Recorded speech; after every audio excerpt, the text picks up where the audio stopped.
Hi hello welcome to post 316. నేను మీ మురళి రాపల్లి. అంతన్నాడు ఇంతన్నాడే గంగరాజు నట్టేతో ముంచేశాడే గంగరాజు అన్న పాట మీరు విన్నారా? చంద్రబాబు నాయుడు గారిని ప్రస్తుతం చూస్తే నాకు అలాగే అనిపిస్తుంది. ఎందుకంటే అమరావతిని ఇప్పుడు మీరు వెళ్ళి చూడండి, బోట్లు వేసుకుని తిరుగుతున్నారు అమరావతిలో.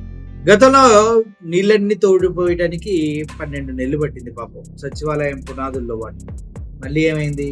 వాటర్ వచ్చి తోడించేది మళ్ళీ తోడిపోయాల. ఇదే ఇంకా పరిస్థితి. ఎత్తిపోతల పథకం, ఎవడింట్లో వాళ్ళు ఎత్తి పోసుకుంటూనే ఉండాలి నీళ్లు ప్రతిసారి. అరే నాయనా, ఆ భూమి పనికిరాదురా కన్స్ట్రక్షన్స్ కి. అది పంట భూమి, చాలా లోతుగా రేగడి భూమి. అది నది పరివాహక ప్రాంతం వల్ల మెట్టలేసిన నల్ల రేగడి భూమి చాలా ఉందిరా. అక్కడ ఇల్లు కట్టాలంటే కింద బేస్మెంట్ చాలా తవ్వాలరా అని చెప్తే ఎవడని వింటున్నాడా? ఇంట్లా. అదే రాజధాని అని కూర్చున్నారు. రాజధాని రైతులకి ఏమైనా ఇస్తున్నారా? ఒక రైతు ఏం మాట్లాడుతున్నారో మీరు వింటే మీ మైండ్ అప్పుడైనా కొద్దిగా రిలాక్స్ అవుతుంది. మా పరిస్థితి ఏంటి? పిల్లల పెళ్లిళ్ళు ఏంది?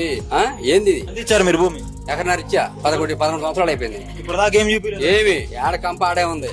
అది కోట ఇది కోట మళ్ళీ ఇలా అడుగుబాటు కారణం ఏంది? కంప క్లియరెన్స్ అయిపోయిందిగా. ఏం చేయాలి చెప్పు మరి. సొంత పార్టీ మళ్ళీ కొత్త పార్టీ మీరు కోరి తెచ్చుకున్న ప్రభుత్వం ఇలా చేస్తుంది. మరి పరిపాలన సంగతి ఏంటి? ఇది పక్కన పెట్టేసి పరిపాలన ఏముంది? పథకాలు అయిపోయి అంటారు సోషల్ మీడియా గానీ. ఈ పథకాలు ఎలా పడుతున్నాయి? పడట్లేదా? అయ్యి తల్లి కొందరం పడిందంట. పావులా అంతు పడింది. రైతులకి పొలాలు కానీ ఏమిట్లో షేర్ రాలే ఇప్పటివరకు, ఏమీ ఎదగలేదు. అదొకటి గుర్తుపెట్టుకుని అమరావతిలో సిఆర్డిఏ దగ్గరకు వచ్చి ప్రపంచ స్థాయి నాయకులంతా గొప్పగా వస్తారనుకుంటే ప్రపంచ బ్యాంకులు వచ్చి అప్పు తీర్చినట్టు కూర్చున్న సిచ్యువేషన్ మనం చూస్తూ ఉన్నాం. ఇప్పుడు కనుక ఈ వరద ప్రవాహాన్ని కనుక ప్రపంచ బ్యాంకులు చూస్తే ఊసిన చోట ఉయ్యకుండా మొహంతో ఊసిపోతారు. ముఖ్యంగా ప్రజల జీవన ప్రమాణాలని రోజు రోజుకి దిగజారుస్తూ ఇప్పుడున్న గవర్నమెంట్ వికృతమైనటువంటి చర్యలు చేస్తుంది, వికృత ఆలోచనలు చేస్తుంది. వాళ్ళకి పద్ధతిగా రావాల్సిన దేన్ని కూడా వాళ్ళు ఇవ్వట్లేదు. పైగా లక్షల కోట్ల అప్పులు చేసి ముంచేస్తూ ఉన్నారు. రైతుల దగ్గర నుంచి తీసుకున్న భూములు ఇప్పటివరకు రైతులకు ఎటువంటి లాభదాయకంగా లేవు, కేవలం కౌలు వస్తుందంతే. రాబోయే రోజుల్లో ఇంకో 44,000 ఎకరాలు కావాలంటున్నారు. దాని ద్వారా ఏం చేస్తారు ఎవరికి తెలియదు. ఆల్రెడీ సంవత్సరంన్నర జంపు జిలాని అయిపోయింది, ఇంకా ఉంది కేవలం 3.5 సంవత్సరాలే. 3.5 సంవత్సరాల్లో మీరు లైట్ గా చూసుకున్నట్లయితే సింపుల్ లెక్క చెప్తా, సంవత్సరానికి 4 నెలలు వర్షాకాలం తీసేయండి, 4 నెలలు వాటర్ ఎత్తిపోస్తారు తీసేయండి, 8 నెలలు జంపు.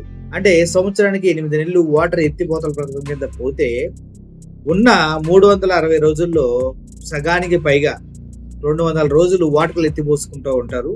మిగిలిన ఆ యొక్క 4 నెలలు, ఈ యొక్క 4 నెలలు, ఈ యొక్క 4 నెలలు చిన్న చిన్న కన్స్ట్రక్షన్స్ ఏవో కట్టి మమ అనిపిస్తారు రాజధాని. 2 లక్షల కోట్లు పెట్టావు కానీ వర్షాలు ప్రకృతి సహకరించలేదని చివరికి మీకు చెంబు చేతిలో పెట్టి మట్టి నోట్లో కొడతారు. చివరికి జరిగేది ఇదే.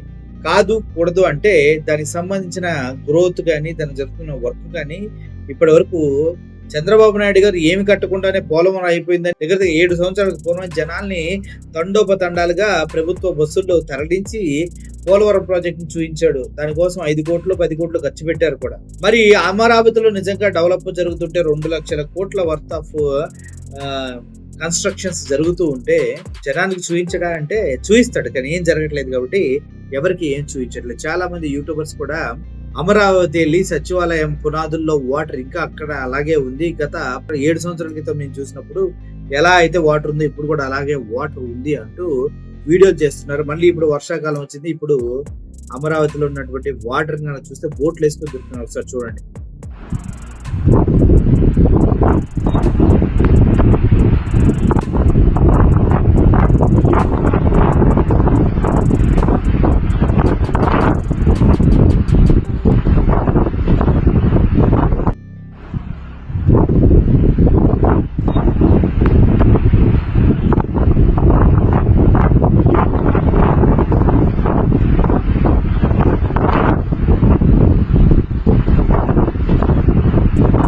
ఇది పరిస్థితి. ముఖ్యంగా చెప్పాలంటే ప్రజలు అనుకున్నది ఒకటి, అక్కడ జరుగుతున్నది ఒకటి. ఏ విధంగా రాజధాని కన్స్ట్రక్షన్ చేస్తారు అన్నది ఇప్పటివరకు ఎప్పటికీ అర్థం కావట్లేదు. ఏదో గ్రాఫిక్స్ అయితే మన కళ్ళ ముందు కనిపిస్తున్నాయి కానీ రియాలిటీలో అక్కడ అంత శూన్యంగా కనిపిస్తుంది. ప్రజలు మోసపోయారు, పోగొడుతూ ఉన్నారు, మోసం చేస్తూనే ఉన్నారు. సిఆర్డిఏ అనేది ఒక స్వతంత్ర సంస్థలా ఉంది. దానికి గవర్నమెంట్ సంబంధం లేదు. భూములు కొన్నా అమ్మినా సిఆర్డిఏలోనే జరగలేదు. చివరికి సిఆర్డిఏ పెద్ద ఫ్రాడ్ గా నిలబడబోతుందా అంటూ చాలా మంది అంటూ ఉన్నారు. జరగబోయేది అదేనా? ఒకసారి ఆలోచించండి, మీ భూములు మీరు కాపాడుకొని. అంతే కదా, రైతులు ప్రత్యేకంగా ఎవడో కూడా కూటమి ప్రభుత్వానికి భూములు ఇవ్వద్దంటూ బళ్ళకు మైకులు కట్టుకుని మరీ తిరిగి చెప్తూ ఉన్నారు.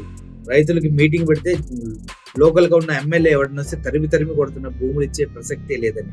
అంటే వ్యతిరేకత రైతుల్లో కూడా ఉంది. దాన్ని పబ్లిక్ లోకి రాకుండా ఇల్లో మీడియాలో చాలా భయంకరంగా కాపాడుతుంది. అదనమాట విషయం. Thank you for watching this video. రాబోయే రోజుల్లో అయినా చంద్రబాబు నాయుడు గారు బుద్ధి మారి ప్రజలకి కొద్దిగా మంచి చేసే పనులు చేయాలని కోరుకుంటూ, సులాభాలు తప్పించి రాష్ట్రానికి ఎటువంటి ప్రయోజనాలు చేయట్లేదు. అదే జగన్మోహన్ రెడ్డి గారు మోడీ గారు స్టేజ్ మీద ఉండగానే రాష్ట్ర ప్రయోజనాలు తప్ప మాకు ఎటువంటి ఎజెండానే లేదు అని ఇలా చెప్పిన వ్యక్తి. అటువంటి వ్యక్తి కావాలా? మీరే డిసైడ్ చేసుకోండి. Thank you for watching this video. Murali signing off. Thank you so much.